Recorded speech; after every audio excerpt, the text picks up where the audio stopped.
Okay. Kesubos, Kesubos, so we're doing a cup bet. The Dalet. bet. Are you going to do that dollar first? Okay. I always make that mistake.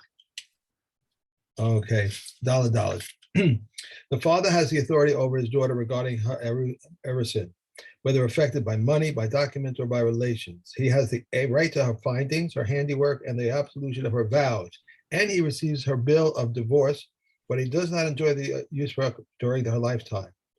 If she married, the husband exceeds him in that he enjoys the respect during her lifetime. He is liable for her support, a ransom, and a burial. Rabbi Yehuda says even the poorest in Israel may not hire fewer than 2 flutes and lamenting women. She is still under the authority of her father. Boy, I have to get this. I'm just interested. What was that last word that you translated? The watching woman. That for the funeral. Lamenting woman. Lamenting woman. Thank you. She is still under the authority of her father until she enters the authority of her husband at marriage. If the father gave her over to the agents of the husband, she is in the authority of her husband. If the father went along with the husband's agents, or if the father's agents went along with the husband's agents, she is still in the authority of the father. If the father's agents gave her over to the husband's agents, she is still in the authority of the husband. The father is not liable for his daughter's support. This exposition did Reb Eliezer ben Azariah expound before the Chachamim in the Academy of Yavna. The sons will inherit and the daughters will be sustained. Just as the sons inherit only after the father's death, so are the daughters supported only after their father's death. Okay. Right, Zayin. Lo kasav la kesuba. What happens if a man married his wife and somehow nobody noticed that he didn't give her the kesuba, and now there's a divorce or there's a widowhood and she wants to come and claim. Doesn't matter. If there was an oversight and the kesuba wasn't actually written, it doesn't matter. She can still collect because this is it's called Tanai based in. It applies to everyone in Israel. Okay. If he wrote in the kesuba a particular field which was worth 200 zuz instead of the actual cash, and he did not write in the kesuba kol nesachim if I call nichsim the isli acharei kesuba sich chayiv Tanai based in. And if he he wrote in a field or and he said it's and he didn't specify that all of his property is security for the kesuba, it doesn't matter. It's Tanai based in. All of his property is she has a lien on all of his property from the kesuba. Okay. Mishna Ches lo kasav la im tishte by efrakini. If the kesuba standard text has something that says that if you are kidnapped, I will ransom you. And I will return you to be my wife. Right? That's part of the kesuba. Okay. But for a kohen writing a kesuba for his wife, it says because if she's kidnapped, in any case, the kohen is going to have to divorce her because of the suspicion that she was raped. Okay. Chayav, nonetheless, he's chayav in this obligation to who Tanai based in. That's just a standard thing that Chazal said you have to have in the kesuba, right? Now, what happens in a case nishbes where Chas v'shalom the man's wife is kidnapped? Chayav livdosa. Okay, so he has to redeem her. Im amar. So now this guy says, "Whoa, this ransom is much more than I'm prepared to pay."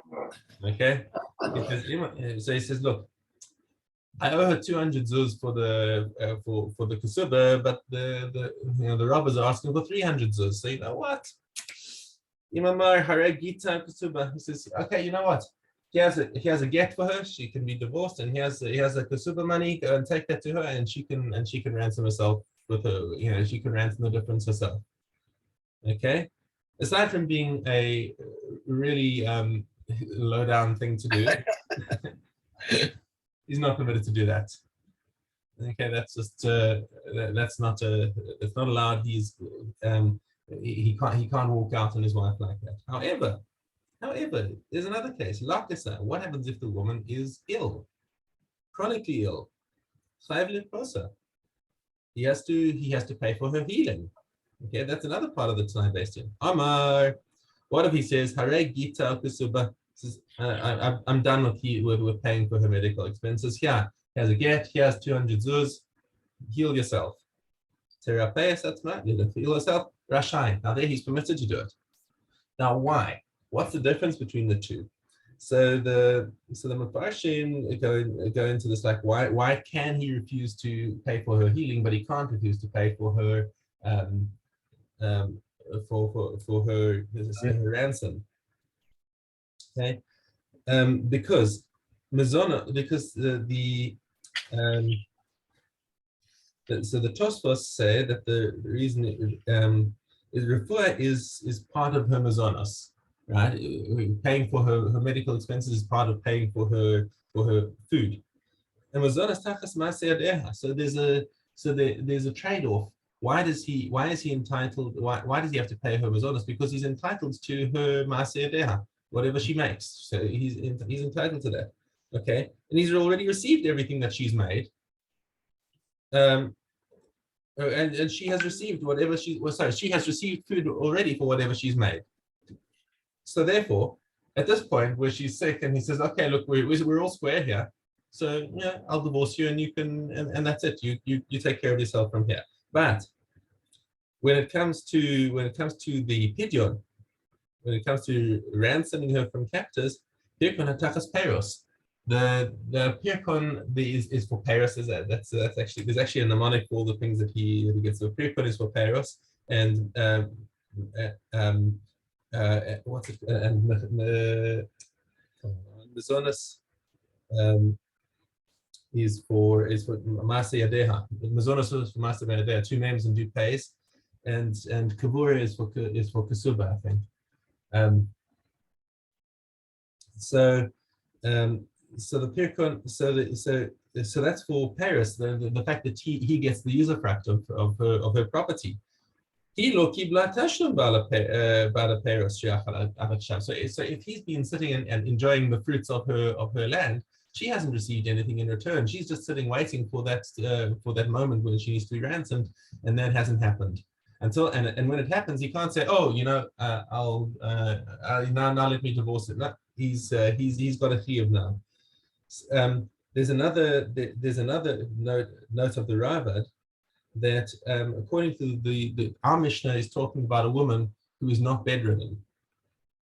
She's just, she's chronically ill. She's got to, maybe she's got to go for dialysis on a regular basis, and it's costing a lot or whatever. But we're not talking about but if it was somebody who was actually physically bedridden and couldn't look after herself, then he's not permitted to just abandon her to herself. He's sitting there as a sort of a guardian. She can't look after herself. Therefore, he would not be, just like the case of the ransom. He would not be permitted to abandon her. The Sifrei has a different talk on this. He says that if one was to send away a captive woman who he had taken for a wife and she is ill, he may not do so until she recovers from her illness. And the Sifrei concludes that this is surely true with the daughters of Israel who are holy and pure, and this ruling appears inconsistent with the Mishnah, which permits a husband to divorce his ailing wife. And the Rambam also goes on. There's a lot of information here, so it's all right. So the Rambam also says in the Hilchos Ishus, he says, it's just like such a low down thing to do. You really, I mean, while he could get away with it, Bedin, and they wouldn't be able to prevent him, they look at him and say, really? That's like right. That's just low. Okay. Space. And Rabbi Shua admits that if one says to another, this field was your father's and I bought it from him, that he is believed, for the one that created the liability is the one that undid it. If, however, there are witnesses that it was his father's and he says, I bought it from him, he is not believed. If witnesses said, this is our handwriting, but we were coerced, or we were minors, or we were unfit for testimony, they are believed. If, however, there are witnesses that it is their handwriting, or if their handwriting it is verified from another source, they are not believed. If this one says this is my handwriting, and this other one, and this is the other one's handwriting, and this one says this is my handwriting, and this is the other's handwriting, they are believed. If one says this is my handwriting, and this one says this is my handwriting, they must join to themselves another person. These are the words of Rebbe. The Kakaman, however, say they need not join another person to themselves. Rather, a person is believed to say, this is my handwriting. Okay. Okay. Vamos. Line Aleph. If a widow who is married to a Kohen Gadol, or a divorcee or Kalutza who is married to an ordinary Kohen, brought milog slaves or fixed valued slaves into the marriage for him, the milog slaves may not eat truma, but the fixed valued slaves may eat truma. These are the milog slaves. If they died, the loss is hers, and if they appreciated, the profit is hers.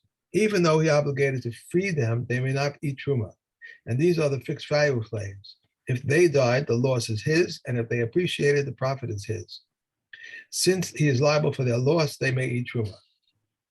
If the daughter of a Yisrael married a Kohen and brought into the marriage slaves for him, whether they are molech slaves or fixed value slaves, they may eat truma.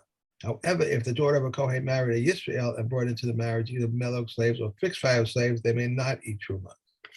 And if the daughter of a Yisrael married a Kohen and he died, leaving her pregnant, her slaves may not eat truma because of the share of the fetus, because the fetus disqualifies, but does not entitle one to eat truma. These are the words of Rabbi Yossi. They said to him, after your testimony to us concerning the daughter of a Yisrael and a Kohen, even if the daughter of a Kohen was married to a Kohen and he died, leaving her pregnant, her slaves should not eat truma because of the share of the fetus. Sukkah. Okay, Gimel Dalet. Reb Ishmael says, these 3 myrtle twigs, 2 willow twigs, 1 lulav, and 1 estrog are required. Even if 2 are broken off and 1 is not broken off, Reb Tarfon says, even if all 3 are broken off. Reb Akiva says, just as there is 1 lulav and 1 estrog, so there is 1 myrtle twig and 1 willow twig. A stolen estrog or a dry one is invalid, and one from an asherah or from a city that was led astray is invalid. One of olah is invalid. One of contaminated truma is invalid. If it is a pure truma, he should not use it, but if it is used, it is valid. If it is of demai, Reb Shammai invalidates it, and Beis Hillel validates it. If it is of Ma'aser Sheni in Yerushalayim, he should not use it, but if he used it, it's valid. If a scab-like boil grew on the moist, if a scab-like boil grew on most of it, or its pitum was removed, or it was peeled, or it was split, or was punctured, and it's missing a slight portion, it is invalid. If the boil covered a minority of it, or its stem was removed, or it was punctured and nothing was missing, it's valid. An Ethiopian esrog is invalid, and if one is green as a leek, Reb Meir validates it, but Reb Yehuda invalidates it.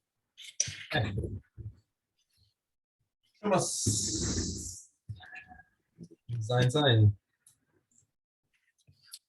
If he sold one of them, he's exempt, and the other one he must treat as truma, and it is liable to chala. So says Reb Meir, but Reb Yossi exempts. If another person sold the other, he is exempt. If one sold both, it is of a kind whose seed perishes. If it is permitted, but if of a kind whose seed does not perish, it's forbidden. If a woman was eating truma and they came and said to her, your husband is dead, or he divorced you, or likewise a slave who was eating truma and they came and said to him, your master is dead, or your master has sold you to a non-priest, or he has given you away as a gift, or he has freed you, and likewise if a priest was eating truma and it became known that he was the son of a divorced woman, or of a chalutza, then Eliezer holds him liable to the repayment of the value and the fifth. But Rabbi Yehuda exempts, and if he was standing and sacrificing on the altar, and it became known that he was the son of a divorced woman or of a chalutza, Rabbi Eliezer says all the sacrifices which he offered on the altar are invalid, but Rabbi Yehuda declares them valid, and if it became known that he had a blemish, his ministration is invalid. Of all of them, if they had truma in their mouths, Reb Eliezer said they may swallow it, but Reb Yehuda says they must spit it out. If they said to him, you have become unclean, or the truma has become unclean, Reb Eliezer says he may swallow it, but Reb Yeshua says he must spit it out. You were unclean, or the truma was unclean, and or it became known that it was tevel, or that ma'aser rishon from which truma had not been taken, or ma'aser sheni or hegdish that had not been redeemed, or he tasted the taste of a bug in his mouth, he must spit it out. Holos.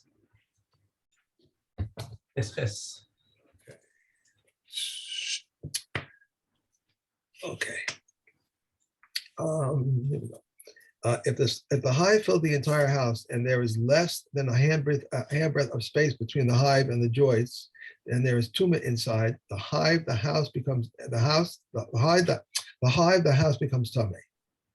If there is tuma inside the house, anything inside the hive remains tahor, because it is the way of tuma to exit, but not the way of tuma to enter. This law applies whether the hive is standing upright or whether it is lying on its side, and whether there is one hive or two. If the hive is standing in the doorway and there is less than a handbreadth of space between it and the lintel, and there is tuma inside the hive, the house remains tahor. If there is tuma inside the house, anything inside the hive becomes tameh, because it's the way of tuma to exit, but not the way of tuma to enter.